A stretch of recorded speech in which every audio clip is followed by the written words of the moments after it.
তৃতীয় ধাপের উপজেলা পরিষদ নির্বাচনের ফলাফল ঘোষণা নিয়ে কয়েকটি উপজেলায় বিক্ষোভ ও সংঘর্ষ হয়েছে। বুধবার রাতে রংপুরের গঙ্গাচড়া উপজেলা নির্বাচনের কন্ট্রোল রুমে স্থানীয় এমপি আসাদুজ্জামান বাবলু প্রবেশ করলে প্রতিবাদ জানান ঘোড়া প্রতীকের প্রার্থী মোকাররম হোসেন সুজন ও তার কর্মীরা। এতে দেখা দেয় উত্তেজনা। পরিস্থিতি সামাল দিতে লাঠিচার্জ এবং রাবার বুলেট ছুড়ে আইনশৃঙ্খলা বাহিনী। এতে কমপক্ষে 50 জন আহত হয়েছেন। সিলন ফ্যামিলি ব্লেন্ডের কড়ালিকার আর সতেজ সাদের পারফেক্ট ব্লেন্ডে স্বপ্নেরা মিলুক টানা। পরে মাঠ দখল করে আওয়ামী লীগ নেতাকর্মীরা সমর্থকরা পরিস্থিতি সামলাতে উদ্যোগ নেন সহকারী রিটার্নিং কর্মকর্তা ও উপজেলা নির্বাহী অফিসাররা।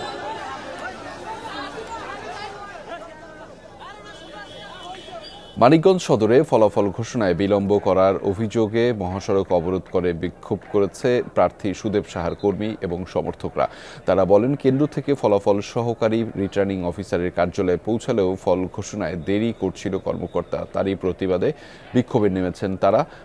পরে আইনশৃঙ্খলা বাহিনী ঘটনাস্থলে পৌঁছে পরিস্থিতি নিয়ন্ত্রণে আনে। এদিকে সিলেটের বালাগঞ্জেও ফল ঘোষণায় দেরি হওয়ায় বিক্ষোভ করেছে দুই প্রার্থীর সমর্থকরা। পরে ফাঁকা গুলি ছুড়ে পুলিশ পরিস্থিতি নিয়ন্ত্রণে আনে।